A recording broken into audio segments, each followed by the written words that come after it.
Hello and welcome to the Australian Gamer Show. I'm Yug. I'm Matt. And we have a special guest with us. I'm Truna. There we go. Hi, darlings.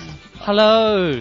Hold on, we need to actually introduce what we're going to be talking about. Yeah. We are actually live here at the 48-hour Game Making Challenge Competition 2009 at the QT Creative Industries Precinct. Did I get that right? Yeah, was that your way of saying that's one of the topics? That's- And do I have to do the same about Tokyo You do, Game yes, Show? yes, you do. We are live at Tokyo Game... No, we're not. No, that's we're not going to work. We're also going to be talking about the Tokyo Game Show. I just did that. Okay, Ion launched. Local developer devastation. And the PSP Go.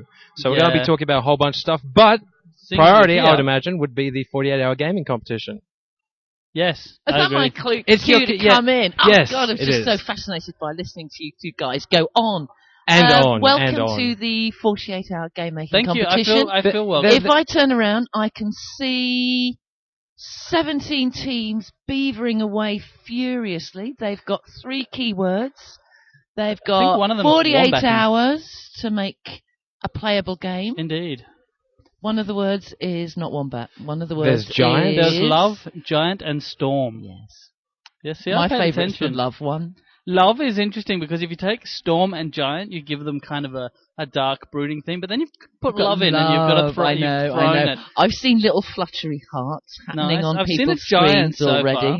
It's very good. I saw someone drawing a giant, and I think he looked too angry to do love. So I think someone else love, and he'll do Storm and Giant. Words according to personality. Yeah, I think that works. So Yeah, the teams that are here, they're kind of made out of students and industry No, professionals we and have random people off the street. We have random people off the street. Yep, that excellent. guy's homeless. The guy he's who's hungry, taking actually. photos of us currently is random. Yep. Decidedly.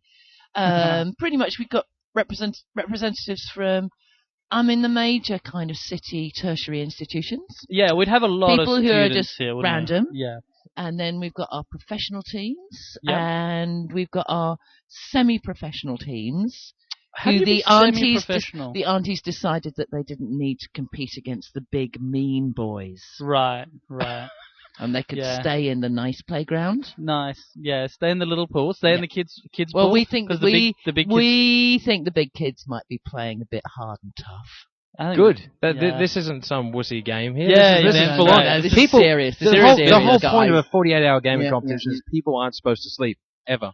Yeah, it's Um, about sorting out the good. I'd like to think that the room that's dedicated for people sleeping, that's well, not did there you anymore, notice is we it? didn't That's bother gone. putting any mattresses in it this No, year? good. Well, it's good. A, because we lost them, and Yeah. B, because nobody really used them last year anyway. You No, know, they're pretty much there's just something... There's sleeping. one camp Yes. bed in there, if you see. Really? Yeah, that's somebody's awesome. bought a proper camp bed. It's really quite Awesome. sweet. There are It's made up. some teams they're Nice. using interesting initiatives not to sleep. There's one that has a logo Yeah, that's I just want to introduce this in a particular way. We've decided. No, I want to move away from this We've particular introduction. We've then. decided No.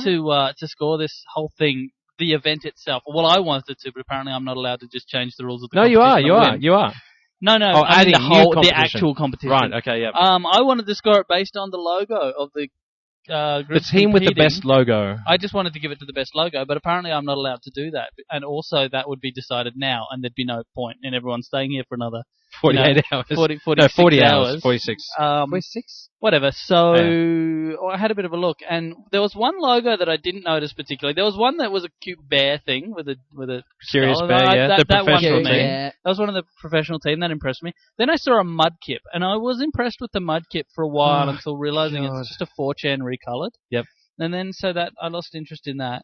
But the team Milk and Pickles were telling us about their logo, and the story of their logo impressed me. Which is pretty much that they actually have a Milk- glass of milk with a pickle sitting in it on Yeah. their desk.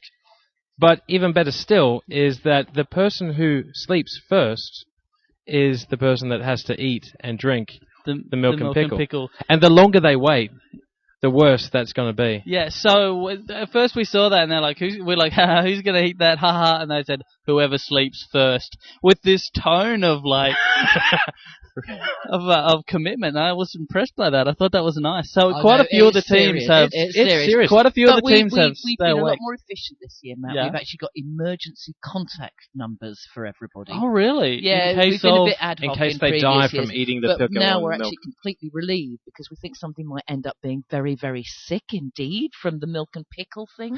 yeah. So you Very might good. have to, next year, if they continue in this general theme, you might have to have like ambulances Oh, no, nearby. they'll up the ante on pajamas. It'll be revolting. There's already a smell coming from their general area, sort of thing. You know, well, there will be soon.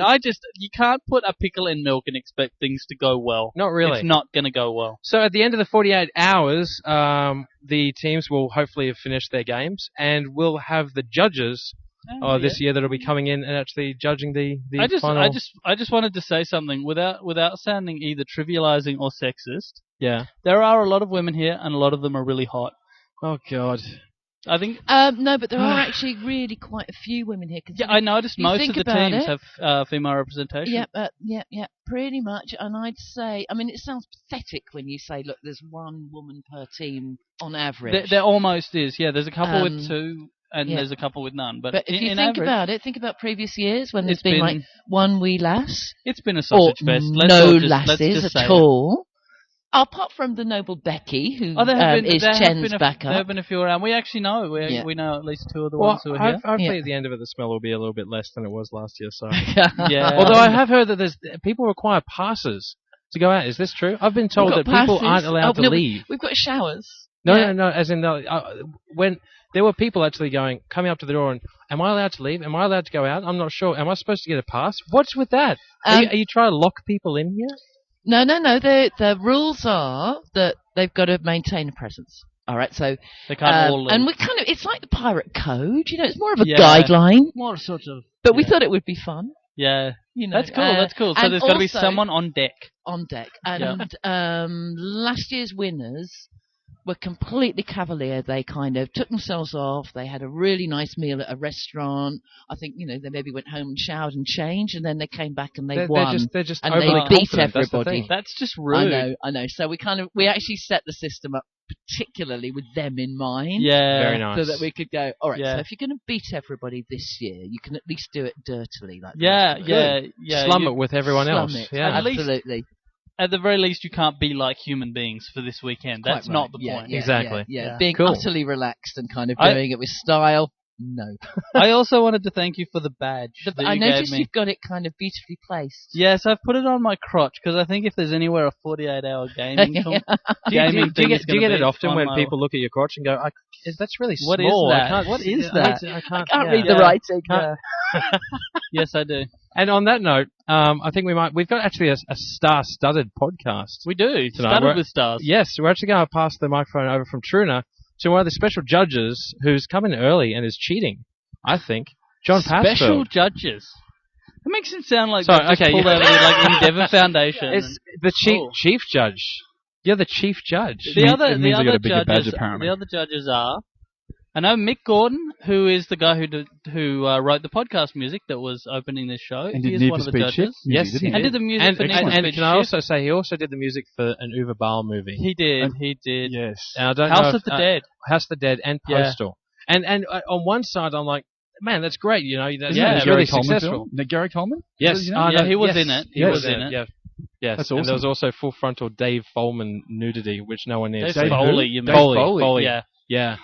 Anyway, sorry. Welcome to the podcast, John. Thank you. Hi, John. Thanks for having me on. This is great. So for those that actually don't know who John is, maybe a bit of an introduction might be in order. Okay. Well, I could look. You're one of the stalwart sort of milestones of the Australian gaming industry. You did Halloween Harry. How long ago? That was I did it. I actually did it in high school. This is the first one on the thing called the Micro-B computer. Yep. When I was a wee kid. Yeah, was that I was in high school. A small B? It was a micro. Yeah. Was there a macro B? Could you get just a B? There was actually. They did versions afterwards, but it was actually an Australian-made computer. And I always thought what was interesting was the guy who wrote the basic language on it was called Matthew Starr. And being a kid of the 80s, there was a great TV show called The Powers of Matthew Starr. And I often wondered it was the same guy. But was it the same? No, it wasn't. He was that good. Yeah, it was built in Gosford. So if your name Gosford, the home of the Australian. If your name is Power Star, that's pretty awesome, though. Matthew Starr. Yeah, Matthew Starr. Yeah. I don't care about the first name. It's Starr. Maybe he was like a computer programmer by day, but at night he fought crime. That's right. I don't know what the TV show was. Well, the TV show was actually an alien prince who came to Earth, guarded by Louis Gossett Jr. And went to high school. Of course. It was awesome. It was great. It was almost like Mr. Merlin. That sounds great. You'll have to stay up late and watch cable to get these shows and reruns. That's fantastic. So that was the Micro-B. It was a great computer. It was 1984, 85, and it was called Halloween Harry. It was it was sold in cassette tape. And then years later, I hooked up with some other guys who also stalwarts of the industry, Rob Crane, Tony Ball, Steve Semiotis, and made the remake, which was for PC. Ooh. Which is really great. Yeah, I remember playing that. Really? I'm pretty sure I vaguely remember playing well, you that. must have been. I would have been really young. young. Matt's really old. I am very old. yeah. Remember, I'm in my early 30s. Oh, really? Okay, Yeah. so you would have been like 10 or so. Yeah, Matt and I have a weird thing going. I look older because I've had lived the life. Let's hard just life. say I've had a clean and worthy life, and certain other people in this podcast, not you though, No. haven't. No. Yeah. No, I Oh, wouldn't. me? Oh, right. Yeah. Okay, right. With that weathered look. It's the Yug look. That's Leave right. me alone. Yeah. Back to John. Also known as the Gary Bussey look. Fuck you. So anyway, progressing on from 1984 Our topic to 2009. But Yes. you've been judging it's amazing. In here, if you check it out, you can't see it, of course, because this is a podcast. It is. But I'm It's sure, not very visual medium. Well, but I'm sure photos. if you look to the left of the web browser, Yeah. there To the might web be a browser. photograph No, over he's here. talking to the audience. we've talking got to the viewers. had photos being taken. Yeah, Yeah, definitely. there'll be We can photos put them around. on. You can look I along wanted with to them. just say there's a bunch of energy drinks. I see a lot of people who want energy.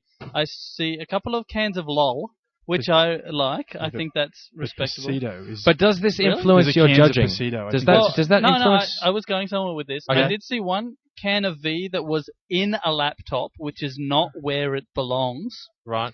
what you mean as in poured into a laptop? It had Fallen fallen over. fallen Okay. over and gone into the laptop. First casualty of war. as a casualty, and was being wiped, but the laptop was still on. I thought that was, to me, That's- the first thing you do. Right. Was it a MacBook or was it? No, it was a Dell PC? Studio Dell. XPS. There you go. But Thanks to our sponsors, it Dell reminded tonight. me of something I saw today.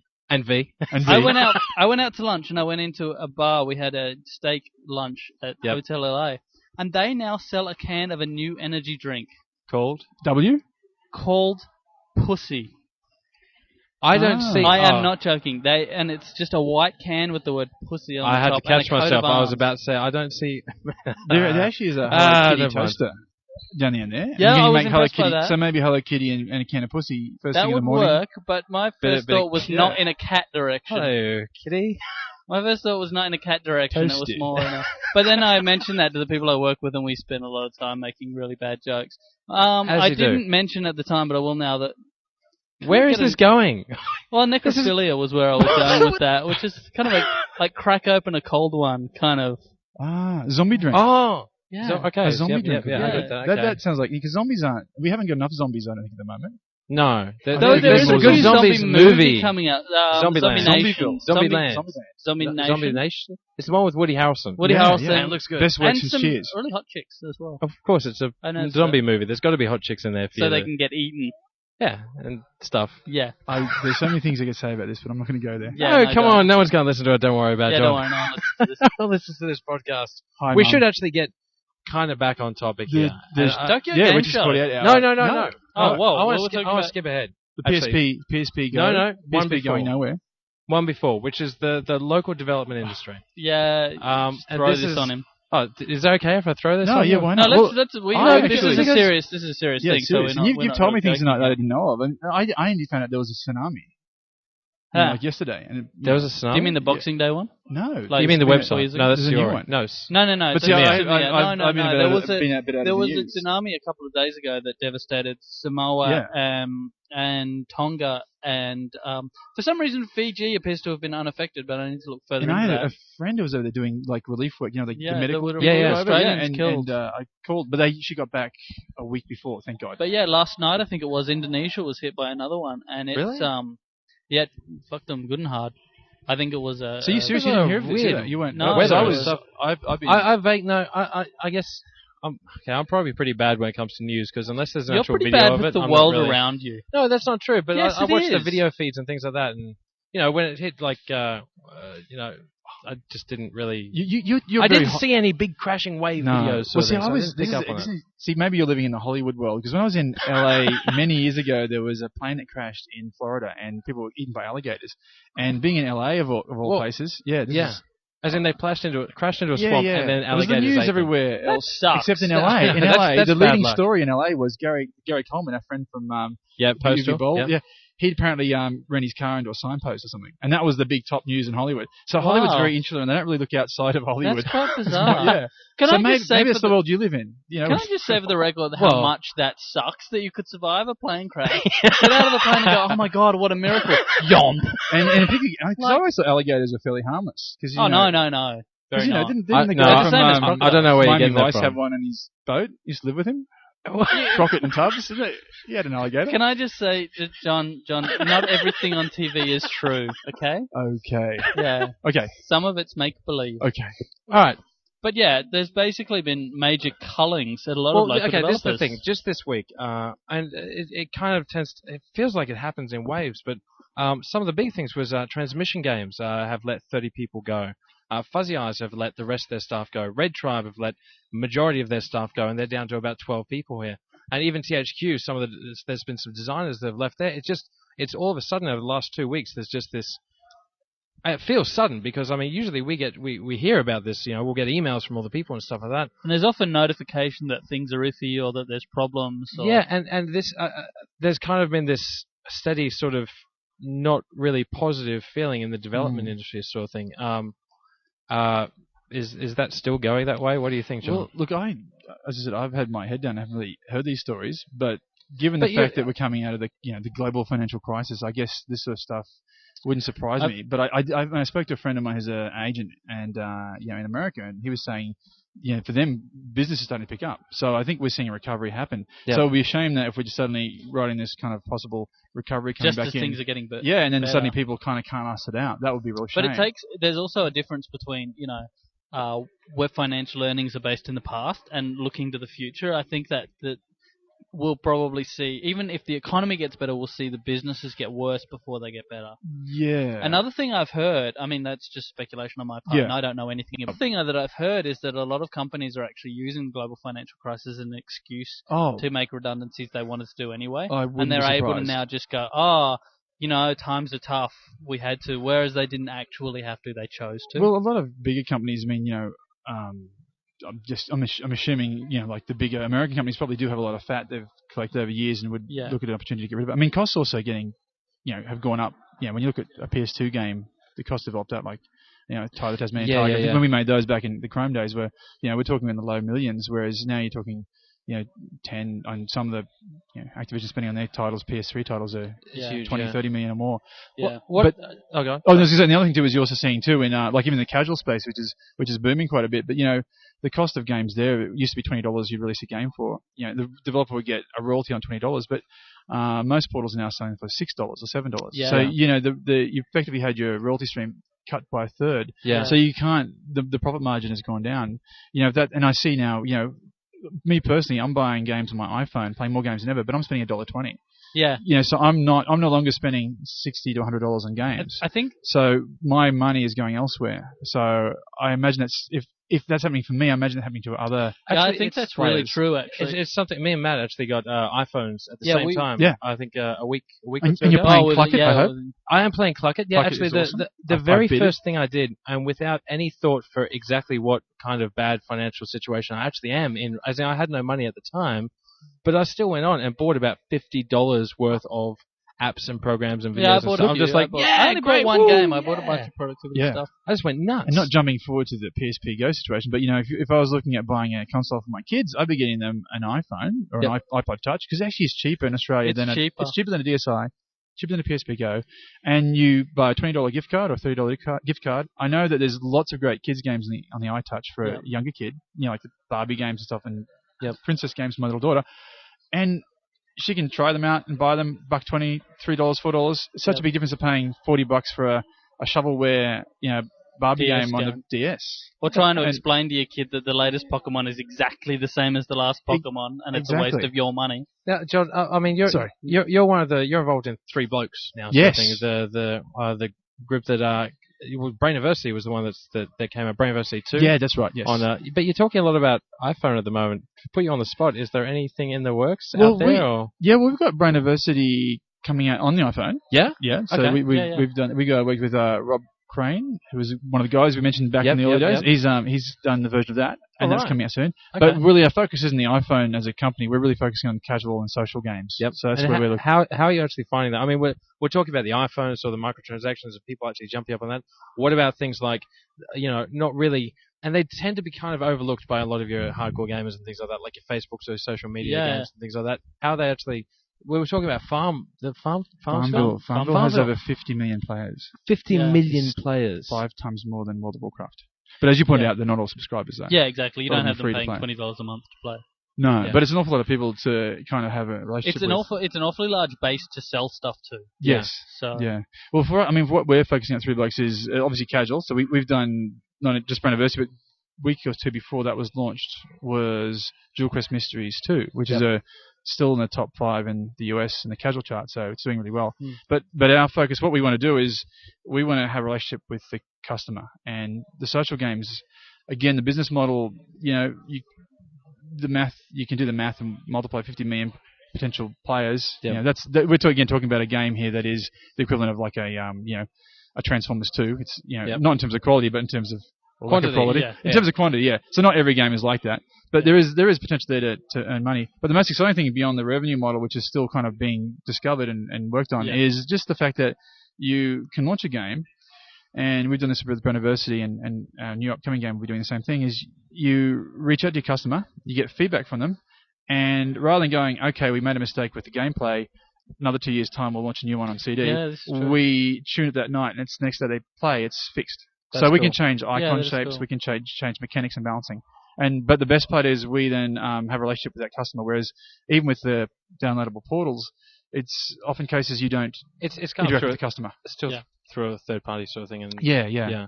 So cool. Do you think this is like an option for a lot of especially we're talking about people actually losing their jobs and all this kind of thing. And something that came out of the Digital Distribution Summit last week was that down in Victoria, they've got all these grants and things like this for independent developers, up to $75,000. That's great? Why aren't we doing that in Queensland? Why isn't there 50 grand available? We barely have electricity here. I think we count our blessings, really.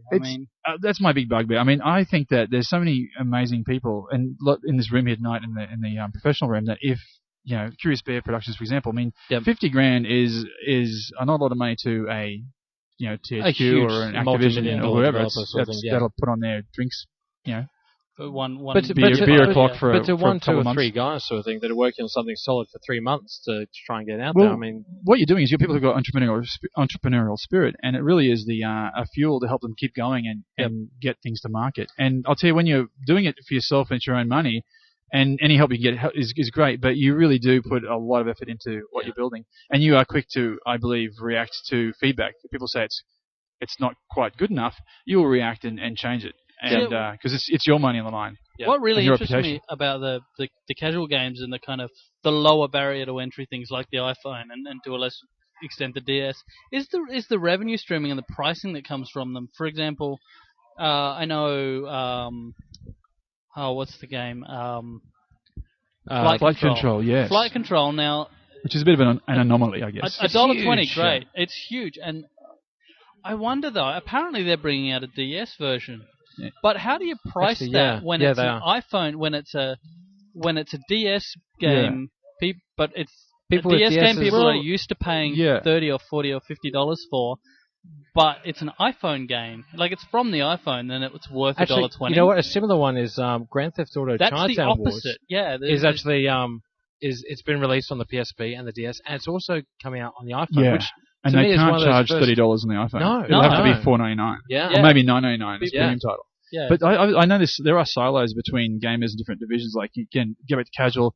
$20 was a standard price point for quite a long time. For a casual game, but you see the same game on a DS and it'd be $40. Yeah. And I know, but the interesting thing is, though, I know people who've bought Peggle and I'm one of them, who've bought Peggle I paid $1.20 for Peggle on my iPhone, but I also paid, actually it was only $6 for a Mac, but I paid more on the Mac. Right. And I think, if I really need it in the DS, I might consider getting it for $40. And not everyone with a DS has an iPhone. Yeah. No, I get that, but if they're aware, I guess the question really is, are people aware of the difference in price, and do people mind, or do people just go, no, that's how much DS games I think there is a bit of acceptance, but I do think it is changing. Like, I'm really struggling to go why would I buy a DS game? Even Scribblenauts, which I really want to play, I'm thinking, it's $40 and there's a ton of awesome games on the iPhone I haven't touched yet, so I may just plow through those games. Like Spider, the Secret of Bryce Minor is really great. Have you played that? No, I haven't played that one, but I've seen it really Spider, highly recommended. Bryce Minor, I think, is the full title. Yeah. Okay. You play as a spider, and apparently it's really fun. awesome. Okay, because I'm looking for games. I really want more games. I've been playing Global Defense Swarm, which is the new tower defense game, and it's really good. Like the level of, I must admit, I've been really surprised by the level of graphical detail and polish some of these games have. Now the thing is though is that EA has £800 Gorilla, which is a division making iPhone games, but really to support yourself in this model, I 2 to 3 people maybe if you're lucky. I can't see bigger teams doing it, but it's great for the indie developer. One person with a game that is a hit is awesome. One person with a really nice mechanic, with a really nice gameplay concept, well implemented. Here we go. Speaking of the devil. I think that gives you a good solid base. But trying to just brute force it, I don't think that'd work. No, but and we actually have here the people from Curious Bear. Oh yeah, we are cutting into the conversation here, but we are going to keep it going because we are actually running out of time on this podcast. Well, we actually haven't talked about Tokyo Game Show, the PSP. We'll get there. We'll grab these guys on. We'll talk about that. What are we talking about now? We're going to talk about Tokyo Game Show and more about these are the professionals. Yeah. We've had the judge. We've had the organizer. Now we're going to have the professional team actually on to talk about stuff. Exactly. Right. And I'll say adios, amigos. But yes, I think though the parting word should be, why isn't there 75 grand grants for Queensland developers, of which this room is full of them, and why aren't they, getting seed capital to create their ideas to fruition and get them out there? Yeah, I want to know why. I want to know why. We want answers. That bombshell, and we want them soon. Now, soonish. Thank you, John. We're going. Thanks, John. We're just. It's like. It's just a roving microphone here. We've got another person sitting down here.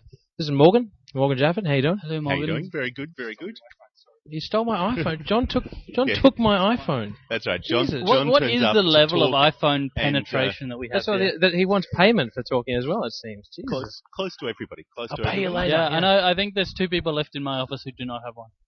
This is all for the good, and I trust that you've encouraged every single one of them to buy a copy of Club. Hold on. Stop here. Go back a second. A lot of people are not going to have any idea who you are here, Morgan. So we do need some sort of introduction. This is messy. This is unprofessional. I'm chewing a snake while I'm talking. I'm glad to aid you with your messy and unprofessional kickoff. My name's Morgan Jafford. I'm from the Impossible Changing Brain Foundation, and I'm working with the Curious Bear team here, who we released an iPhone game called Cluck-It about 6 weeks ago now. And we were very pleased with that. And we've come along to the 48-hour games competition, basically to have fun, but also in the hope that we'll prototype something up that might be fun and enjoyable and become a new game. No. This is rubbish. That's not the attitude I want. You are one of the professional teams that are in this competition. Yes. And this is the first year they've done this as well, actually. Yeah, they felt the need to split it off. Yeah, exactly. You're one of the professional teams. Don't try and, pepper this by saying, no, it's we're not in it to win. We're just here to play the game. No. We are. No. Why are you just making up condiments now? Let's put some salt on it. No, I want controversy. Let me take the mustard here. Yeah. I'm kicking in to double team this in every way possible. So we're hoping in every way possible. We're going to double team it in 3 different ways. That's the approach we're taking. So that's a total of 6 teamings. That's exactly right. What, we're here to win it. I do actually just want. I'm going to hand my mic over to the other half of this double team, or one of the other parts of this double team here, which is Gordon Moyes, who's also here, part of this group. I just if you're going to talk about double team, you need someone else to, So Gordon, who's also part of the team. Matt, I'm leaving you on your own for a sec. Oh, that's fantastic. Thanks for that. G'day, fellas. Look, I was just wandering by to collect a pack of Tim Tams, and I'm hearing all this. You got roast talk. So, are you guys doing an iPhone game for your prototype? For your That's a very bold question. Yeah. I believe we'll know the answer to that approximately 3 p.m. on Sunday. I was going to say 3:30 p.m. on Sunday, but you were way off. We'll see. It could be 3:59. So is that what you're heading towards? We're aiming for mechanics that gracefully transition to any of a multitude of platforms, especially ones that you touch and fondle. Right. So such as women. Yes, this will run brilliantly on any woman of your choice. Exactly. Having seen the game design concept that we are developing, I can second that statement. That's right. Please elucidate. It's all about Storm Giant love. And, Storm Giant love. And it's interesting, actually, given that our discussion of running on women and double teaming. How well I'm not we've here. managed I just want to make that clear. I am not here. How well we've managed to avoid, going near risque topics. Yeah. But I do hope, because we're over in the professional camp, so we have to be professional. That's why I'm wearing pants. I'm not wearing shoes, but I am wearing pants. Yeah, so that's I was going to say that we weren't professional earlier, but then Morgan said being professional involved wearing pants, so I think I should not mention that now, because that's not actually what I had in mind. I'm a professional and I'm wearing pants. I'm not professional. That wouldn't work. And it's a podcast, so people will get totally the wrong idea. Yeah. Or the right idea. I am desperately hoping. We did have to explore in full all of the game design possibilities that surrounded the 3 available keywords, and some of the scenarios were perhaps risque. Risque would be the polite way of saying porny. Right. But can we say porn on this podcast? You could just use the euphemism Japanese. There you go. That seems to be what a lot of their games are based on. So Japanese mustard, I see. Yeah. What I'm hoping though is that one of the less professional teams, one of the teams of brilliant people in this room, one of the young and upcoming stars. Exactly. One of the no pant teams will hopefully grab hold of those topics that we shied away from. Yeah. I'm hoping that there's at least one, deeply risque proposition someone coming without out a reputation in the industry to destroy. That's exactly right. We'll That's be able exactly to do right. things that you couldn't. I'm grabbing the mic back off Gordon here. He's looking a bit uncomfortable talking about such risky. Yeah. He thought it was professional, but he doesn't realize me and Matt aren't wearing any pants on this desk. So. I did tell someone earlier that they could just make a giant love storm and be done. Yep. And they just looked at me like I was a complete moron. We spent a lot of time bouncing the giant love storm idea around. Yeah. But then you've got to ask questions like, what does the giant love storm do? Well, obviously it loves. My thoughts and vigorously. My thoughts are the nude bomb, that same basic concept, this storm that comes past and it causes people to get love. Wow, man. And I by love I mean love and we were loving, not I think you're a really nice person. The distinction between romantic love as expressed in the poetry of the 18th century. We are definitely talking eros. All right, guys, look, this topic has gotten so off topic. I don't even know what the original topic was. What is the original topic? It could I don't know. I think the original topic was who the hell are you, Morgan, and what is it you do? Yeah. And are you wearing pants? The broad discussion of the application of 18th century poetry to game design. Yes. That's pretty much who I am and what I do. Right. Anyway, Awesome. So, Tokyo Game Show. We should mention it. We do have other topics that we're going to talk about. So, in would you like to join us? Would you like to join us? Yeah, look, I'm more than happy to discuss the Tokyo Game Show. Did you actually watch the stuff about the Tokyo Game Show? No, I understand it's in Tokyo. Yes, it is. And it's this show, and what they do there is games. Oh yeah, thanks. Yeah, a good friend of mine from She is currently over there and twittering. And my impression of the Tokyo Game Show so far is that the sushi is excellent and the sake is destructive. We actually had a similar thing. I had an email from our correspondent that's over there, which is Jay from Australian Gamer, who we think is good because he's actually the token Asian at Australian Gamer as well. So we sent the Asian guy to Tokyo Game Show. I actually don't think that he got in anywhere because people just thought he was from there sort of thing, Well, they do have local media. You realise that there is a local. But there's more other people coming in that. I doubt there is. Anyway, I just want to go back to what you just said. That's the company that did Shatter and Gripshift. Am I right? That's correct. I just finished reviewing. Yeah, I know you know stuff. I just finished reviewing Shatter today. Actually, excellent. I played it a little while ago, but I've had trouble. I've had a backlog of reviews, and I have to say to anyone who maybe doesn't read the site that much but listens to the podcast, shame on you. Give Shatter a go. It is exceptionally good. It's really polished and really awesome fun. I'm really pleased when studios like She manage to put out constrained scope games like Shatter that are within the range of their ability to deliver excellence. Exactly. It's so important. Gameplay, like this simple core gameplay. It's basically a Breakout kind of clone, an Arkanoid type game, but it's got a lot of new, interesting, innovative ideas, physics, really nice graphical polish and gloss, and it's well worth a look. It's really good fun. Yeah, totally superb. So, and as I say, exactly the sort of game they should be making. Yeah, exactly. Tokyo Game Show. Yes. What the hell is wrong with this tonight? Sorry. I've been looking into it. One of the things that's been most interesting coming from Tokyo Game Show is the whining. There has been so much QQ from the local media. Did you say QQ? Yeah. Yeah. I did. I really did. Yeah. Anyway, sorry, go on. Bracket. Yeah, I know.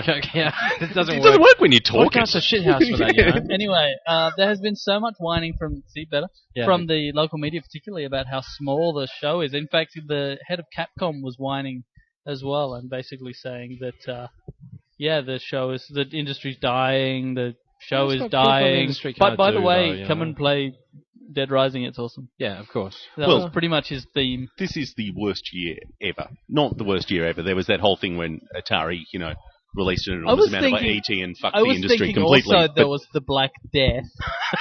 Well, no. I mean the worst year for games. Oh, now, you need to specify. While the Black Death did cut down on the amount of canister being played at the time, it couldn't really be considered, a shocking year for video games. No, granted. But really also, shocking, it was a period of about 4 years. So yeah, that's exactly right. Yeah, so but this has been a rubbish year for the games industry. Been awful. Yeah. It has been awful. So it's not surprising that the impact's felt in the shows. Yeah. You look at something like the Penny Arcade guys and PAX. That runs okay because it's not really focused on it being important for there to be good games coming out to make that an event. Big, massive That's exactly right. Thing where everyone gets, And as we all know, when people die and are macheted to death brutally and laid in the ground, that's when the community comes together. Are you referencing Michael Jackson or no? I know some things. All I'm saying. Too soon? No. Yeah, I'm happy to make the Michael Jackson joke. I'm going to back away from Patrick Swayze. Have you seen Roadhouse? That movie is epic. He rips a man's fucking throat out. So, back to Tokyo Game Show. I just went on my own little Patrick Swayze. That's right. Back to Tokyo Game Show. And let me point out, I'm the one here bringing this back on top. I'm not professional. Off go the pants.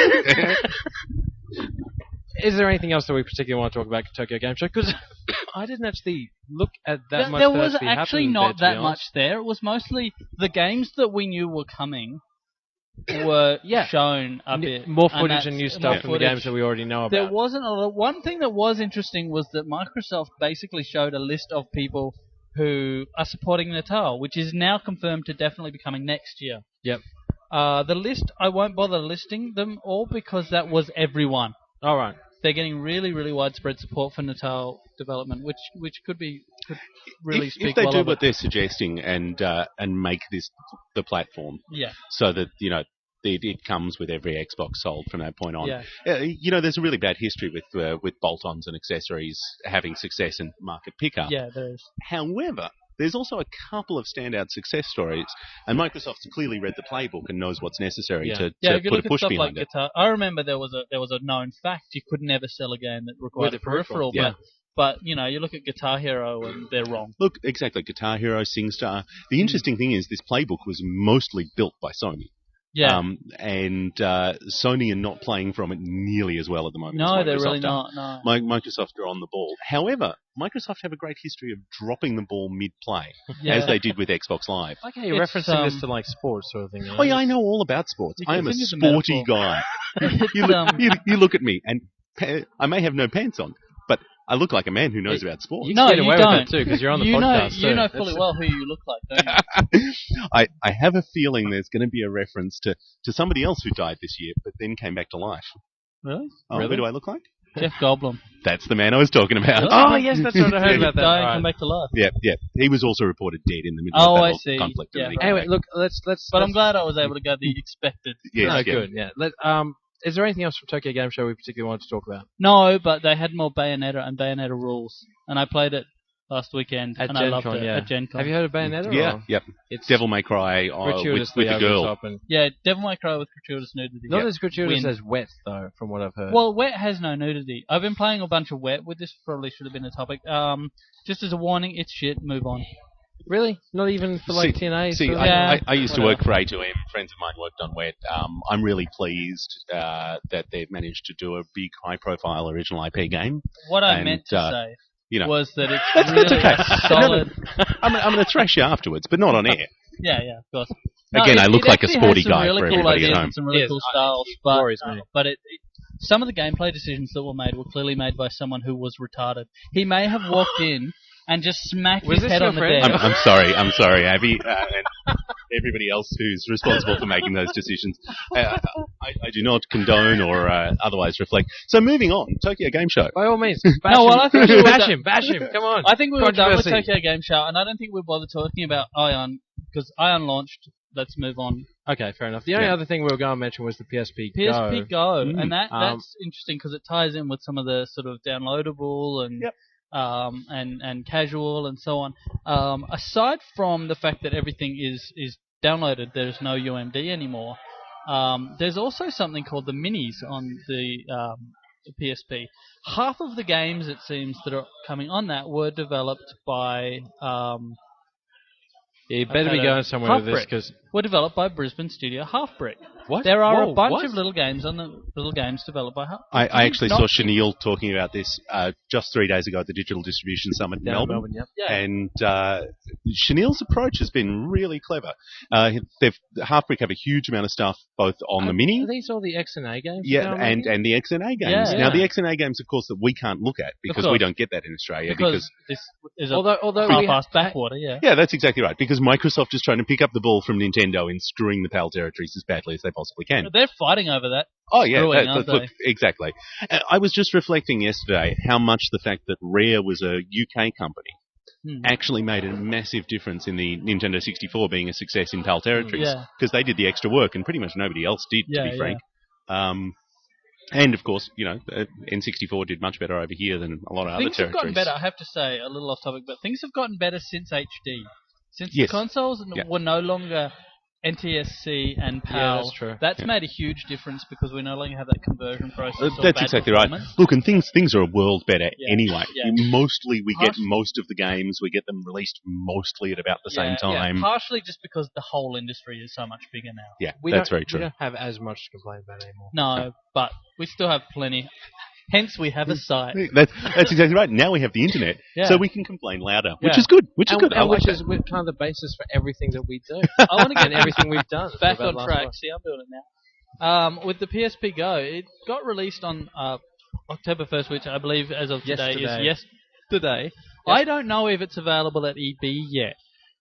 The last time I spoke to someone at an EB, they said they were still in negotiations. Now, I'm not sure if you're aware of this, Morgan, but EB were basically not going to sell it because they can't make any money off it because there's no games for them to sell. Yep. So you can kind of see their point on that. Look, you can absolutely see their point. Now, I will say that that EB, GameStop, all of these places in general, as much as I like to maintain my good relationships with everybody, are pretty much, blood-sucking parasites, doing a great deal of destructive stuff. But, the rental and second-hand market, the way the rental and second-hand market at the moment is set up is killing us. Yeah. Killing us. But, whatever. They've got a business model that works for them. I actually don't begrudge them that. However, it is interesting to watch everybody try and dodge around this business model. Yeah. And what's EB going to do? They're going to throw their weight around in order to try and restrict people to a business model that works for them. Other people are going to, as much as possible, try and slip sideways around that business model. And deals are going to be made because having EB behind you is still one of the biggest things that's required to move forward. This is what I hear, especially in the States and things like that the retailers are actually, they're the ones with the power. Oh, yeah. Look, Walmart is incredibly powerful, and the difference between having your game on the shelves at Walmart and not is enormous. Yeah. To the point where if a game can't be sold at Walmart due to license restrictions, because they won't sell anything adult. If it can't be sold there, it often won't get released because there's no point. And this is one of the things where we're watching as EB tries to clutch control over things that work for their business model, and there's a change. Power to the people. Well, there is no doubt that digital distribution is the way forward. The question is, though, is it the way forward for the consumer and for the companies involved as well as the retailers? The reason I mention this is because there were talks about, if I have a PSP, how do I play my PSP games on my brand new PSP Go?